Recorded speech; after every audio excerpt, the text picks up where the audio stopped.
જો ઉપદેશ કરી ગયા એ આજે પણ વર્તમાનના સંતો ઉપદેશ કરે છે. મૂળ ભક્તિનો પાયો એટલે રેણી. તેમાં કીધું કે ચોરી કરે ચતુરાયથી ફરે મોટો ભૂખ, હકારામ કહે આવા નરને રાતે ન આવે. આવા જે જીવ છે, અજ્ઞાની જીવ છે, કુમાર્ગે પોતાનું જીવન વ્યર્થ કરે. તેમાં કીધું ચોરી કરે ચતુરાયથી ફરે મોટો ભૂખ, દાસ હકો કહે આવા નરને રાતે ન આવે. દિવસે તો ન આવે પણ એને રાતે શાંતિ ન હોય. કેમ કે ન કરવાના કર્મ કરવાથી આ જીવન બગડી જાય છે. પછી બીજી સાખીમાં કીધું કે ઝારી કરે જાણીતામાં, શરમાય નહીં એનું મુખ, હકારામ કહે આવા નરને રાતે ન આવે. ઝારી એટલે પરસ્ત્રી માં જ સમાન આપણને સંતોએ કીધું છે. તુલસીદાસે કીધું ને કે પરધન પથ્થર માનીએ પરસ્ત્રી માં જ સમાન, ઇતને મેં હરી ના મિલે તો તુલસીદાસ જમાન. એટલે કે જારી કરે જાણીતામાં, શરમાય નહીં એનું મુખ, હકારામ કહે આવા નરને રાતે ન આવે ઊંઘ. દિવસે તો ન આવે પણ રાતે આવા જીવને શાંતિ હોતી નથી. તો આવું જોઈને સંતોને પીડા થાય એટલે આ વેદનાથી શબ્દો નીકળે, ભાદરા નીકળતા નથી. પછી કે માંસાહાર કરે મોજથી, લાજે નહીં એનું મુખ. કોઈ મુરગી ખાતા હોય, કોઈ મટન ખાતા હોય, મોજથી ખાતા હોય, કે પૈસાનો ધરવ હોય પણ બુદ્ધિ સારી ન હોય. એટલે દિવસે કોઈક બાળી જાય પણ રાતે આ કામ કરવા જવું પડે. તેમાં કીધું માંસાહાર કરે મોજથી, લાજે નહીં એનું મુખ, હકારામ કહે આવા નરને રાતે ન આવે ઊંઘ. દિવસે જે લોજું બંધ હોય એ રાતે ખુલ્લી હોય. એટલે આવા જે જીવ હોય બગલાવર્તીના, એ આ રાતનો મોજ શોખ કરવા વયા જાય છે. ધન ઘણું પરમાત્માએ આપ્યું હોય પણ લેખે વાપરતા આવડતું નથી. પછી કે જુગાર રમી જીવન વિતાયું, ન મળી કોઈની ઊંઘ. જુગારીને હગાવાલા કોઈ સપોર્ટ કરતા નથી. જુગાર રમી જીવન વિતાયું, ન મળી કોઈની ઊંઘ, હકારામ કહે આવા નરને રાતે ન આવે ઊંઘ. ક્યાં બાટ્યું પડતી છે એ ગોત કરતા હોય પણ હગાવાલા એને કોઈ સપોર્ટ કરે નહીં. અને આ મહાપુરુષોએ આદિ અનાદિથી આનો નિષેધ કર્યો. એનું પ્રમાણ છે કે જે નળ રાજા જુગઠું રમ્યા અને નળને દમયંતીને રજવાડું વી ગયું ને વનમાં ભટકવાનો વારો આવ્યો. મહાભારતની અંદર કૌરવો અને પાંડવો જુગાર રમ્યા તો કૌરવો બધું હારી ગયા, દ્રૌપદી શીખે હારી ગયા. માટે આવા કર્મની મહાપુરુષોએ નિષેધ કર્યો છે.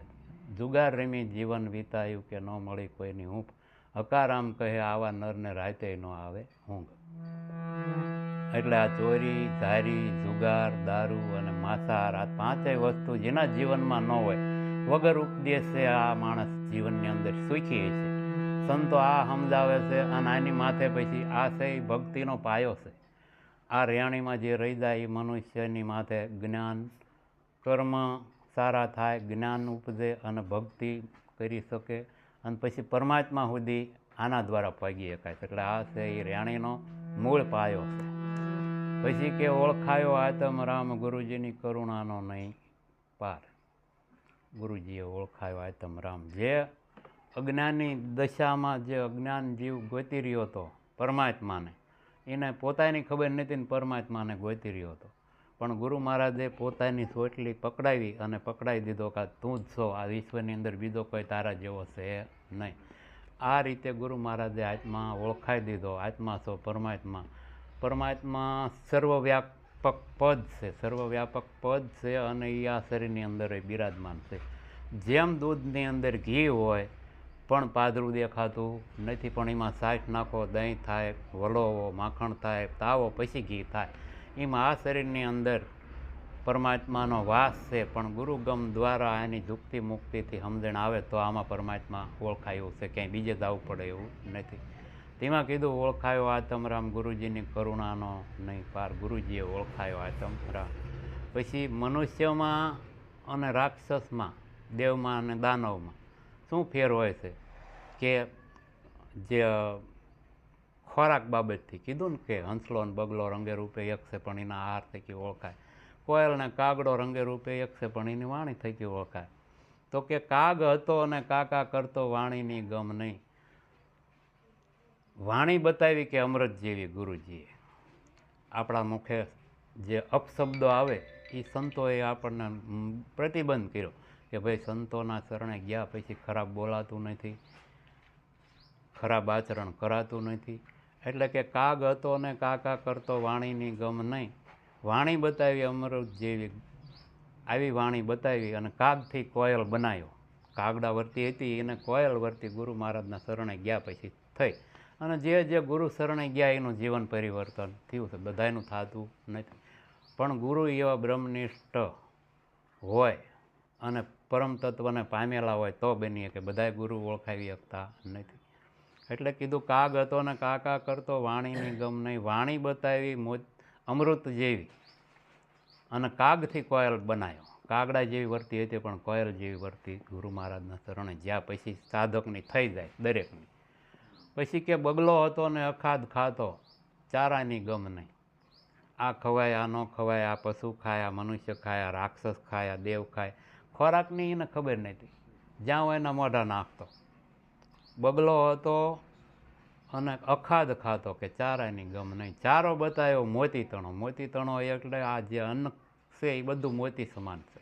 પછી સંતોના જે શબ્દો છે એ મોતી સમાન છે.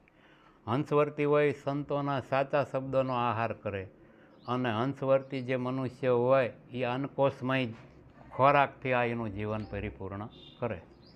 એટલે કે બગલો હતો ને અખાદ ખાતો, ચારાની ગમ નહીં. ચારો બતાવ્યો ગુરુએ મોતી તણો અને બગલેથી હંસ બનાવ્યો.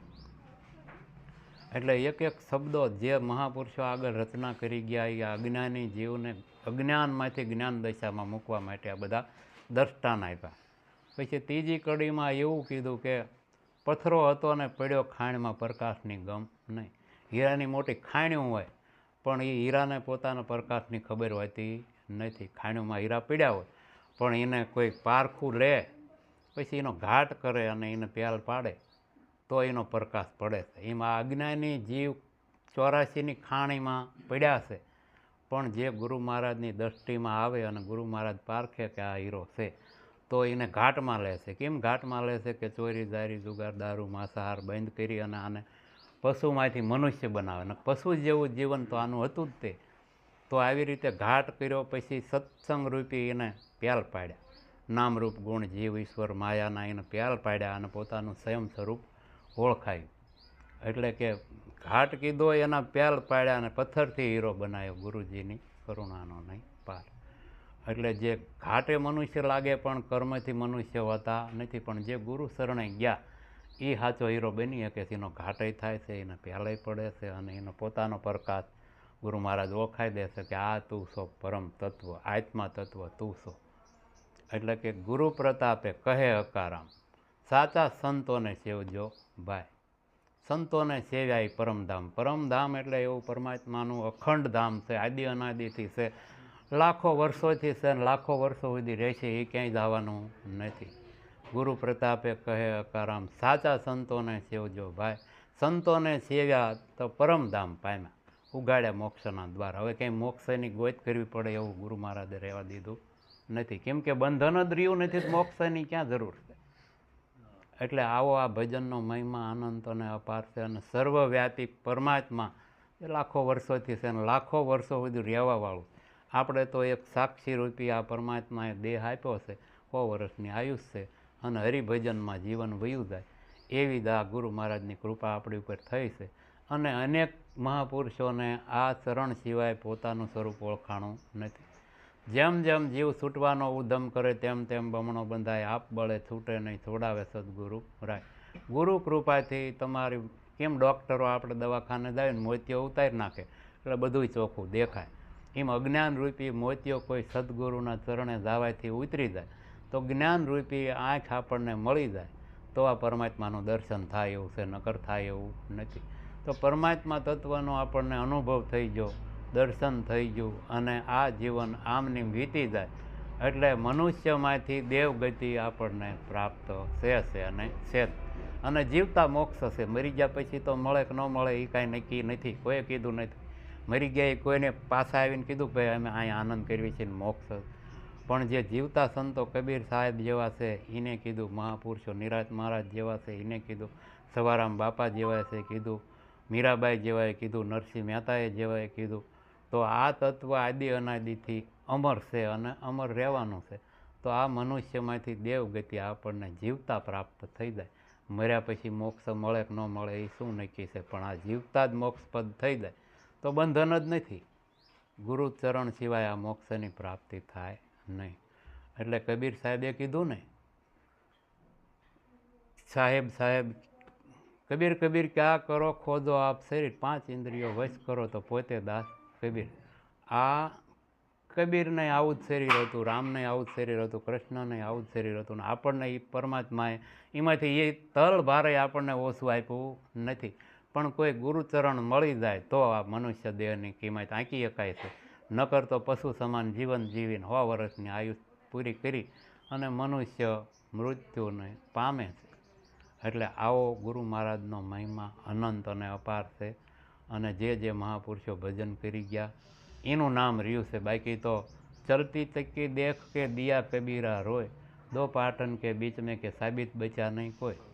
2 પાટાની અંદર ઘંટી વચ્ચે દાણા બધા પીલાય, લોટ થઈ જાય. એમ આમાં પશુ દાસ સવાએ કીધું ને, પશુ ઓરાણા પંખી ઓરાણા, આમાં ઓરાણા બુઢાને બા. તો આમાં પશુ ઓરાણા, પંખી ઓરાણા, મનુષ્ય ઓરાણા, પ્રાણીઓ ઓરાણા, આમાં કાંઈ રહ્યું નહીં. જળથળમાં કે કોઈ ન બચ્યું કે સૌને ગળી ગયો કા. તો આ ધરતી છે એ એક પાટો છે, આકાશ છે એ બીજો પાટો છે, એની અંદર આ બધું પીલાઈ ગયું. પણ કે ખીલડાની ઓથે કોક દાણો રહી જાય. જેને હરિરૂપી ખીલાને જાણ્યો, નિજરૂપી પરમાત્માને જાણ્યો, પોતાનું મૂળ સ્વરૂપ જેને ઓળખાણું, એ ખીલડાની ઓથે રહી ગયા. જેમ મીરાબાઈ, નરસિંહ મહેતા, તુલસીદાસ, કબીર સાહેબ, આવા અનેક સંતો હરિભજનના નામને આધીન પરમાત્માના સ્વરૂપને ઓળખી આવાના નામ અમર રહ્યા છે. અહીંયા એવું કીધું કે નામ રહંતા ઠાકરા, નાણાં નહીં રહંત, કીર્તિ કેરા કોટડા પાડ્યા નહીં પડંત. નામ રહી જાય, બાકી કરોડપતિ હોય તોય મરી જવાનો છે અને ભિખારી હોય તોય મરી જવાનો. આ દેહ કોઈનો રાજા રામનોય રહ્યો નથી અને આપણોય રહેવાનો નથી. પણ જેને આ પરમાત્માના ઘરની વાત જેમ છે એમ જાણી એને આ જીવન આનંદ છે. પૈસા હોય તોય શું અને ન હોય તોય શું. 8 પોર ગંગા સતીએ કીધું ને, 8 પોર જેનો મન મસ્ત રહેવે, જેને લાગી ગયો તુરિયાનો તાર. આવી સ્થિતિ જ્યારે થઈ જાય, 8 પોર આનંદ થઈ જાય તો આ જીવનની બલહારી છે. નકર કોઈ તન દુઃખી, કોઈ મન દુઃખી, કોઈ ધન દુઃખી, થોડા કે સબ દુઃખી. તો કે સુખી કે હરિના દાસ. જેને પરમાત્માનું ભજન કર્યું ને એ સુખી. ન કોકને તનનું દુઃખ હોય, કોક મનથી દુઃખી હોય ને કોઈ ધનથી. ને આમાં સુખી કોઈ સંસારમાં છે નહીં. પણ જેને પરમાત્માના ઘરની જેમ છે એમ વાત સમજે એને અખંડ સુખ છે. 8 પોર આનંદ છે. ગંગા સતી એવું કહે. અને દરેક સંતો પોકારી એ જ કહે છે કે પરમાત્માને તમે ઓળખી લો તો તમારું જીવન ધન્ય બની જાય. નકર આ 100 વર્ષની આયુષ પેટી પેક આમની વહી દાવાની છે ને વહી દાવાની. આટલું બોલી મારી વાણીને વિરામ આપું. બોલો સદગુરુ મહારાજની જય. પધારેલ સર્વે સંતની જય. જગ્યા ભોમ કી જય.